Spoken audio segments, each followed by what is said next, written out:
একটা রাজনৈতিক দলের একজন সদস্য হিসেবে এখানে কিছু বলার মতো আমার অবস্থা নেই, কারণ আমি আমার নিকট আত্মীয়ের বাড়ি যাওয়ার পূর্বে আপনাদের সামনে এসে হাজির হয়েছি। আমি এখন পর্যন্ত আমার নিকট আত্মীয়ের যে বাসা সেখানে যাইনি।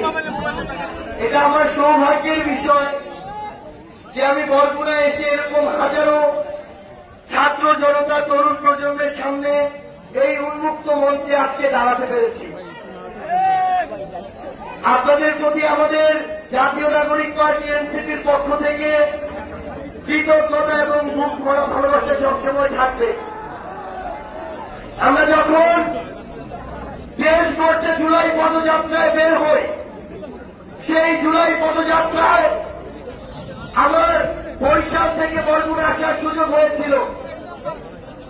এই যে রাস্তা, আমরা এপাশে যে রাস্তা দিয়ে বরিশাল থেকে বরগুনা এসেছি, এই রাস্তা দেখে মনে হয়েছে এই রাস্তায় 100টার বেশি মরণ ফাঁদ আছে।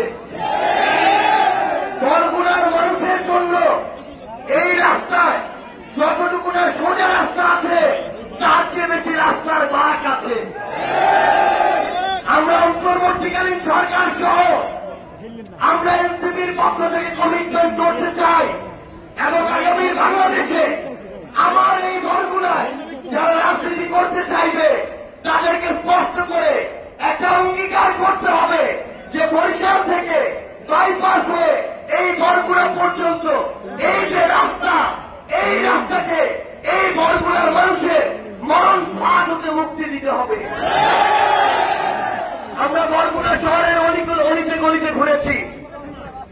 এই বরগুনা শহরের রাস্তাঘাট দেখে আমাদের শুধু একটা জিনিস মনে পড়ছিল, ওই হাসিনা যে দেশ ছেড়ে পালিয়েছে, আমরা জানতাম ওই হাসিনা এই দক্ষিণবঙ্গকে নাকি উন্নয়নের জোয়ারে ভাসিয়ে দিয়েছে।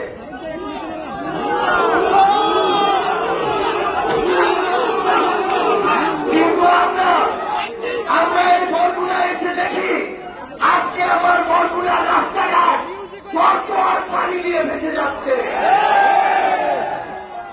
বান্ডেল থাকলে প্রতি সেনমানিতে টাকা বাঁচবে। বিকাশ সেনমানি বান্ডেল কিনে জিতুন প্রতি লেনদেনে। আমরা এই বরগুনা জেলার যখন হাসপাতাল সম্পর্কে খোঁজ খবর নেই, তখন জানতে পারি যে এই বছর বাংলাদেশের জেলা হিসেবে শুধুমাত্র ডেঙ্গুতে সবচেয়ে বেশি মারা গিয়েছে এই বরগুনা। এবং এই যে হাসপাতালগুলো, এই হাসপাতালগুলো এক একটা লুটপাটের কেন্দ্র হয়েছে। এই হাসপাতালের কর্মচারীরা এক একজন বড় বড় নবাব হয়েছে। এই হাসপাতালে ডাক্তার থাকে না। আমাদের যারা সহযোদ্ধারা আমাদের বলেছে অভ্যুত্থানের সময় এই সদর থানার ওসি সামনে থেকে আমাদের সহযোদ্ধাদের লাঠিচার্জ করেছে। আমরা স্পষ্ট করে বরগুনার পুলিশের যারা রয়েছে, আমরা এসপি থেকে ওসি থেকে সবাইকে বলি, আপনারা বরগুনার জনগণের পুলিশ হয়ে উঠুন। যদি বরগুনার কোন দলের পুলিশ হয়ে উঠেন, তাহলে আগামী বাংলাদেশে আপনাদের আর জায়গা হবে না। 24-এ পার পেয়ে গিয়েছেন, পরের বার জান দিয়েও পালাতে পারবেন না। আমরা স্পষ্ট করে প্রশাসনের প্রত্যেকটা জায়গায় যারা আছেন, রাজনীতির প্রত্যেকটা জায়গায় যারা আছেন, আপনারা যেই দলেরই হন না কেন, চাঁদাবাজির দিন শেষ, সিন্ডিকেটের দিন শেষ, দুর্নীতির দিন শেষ, কালোহাতের দিন শেষ, মাদক ব্যবসার দিন শেষ।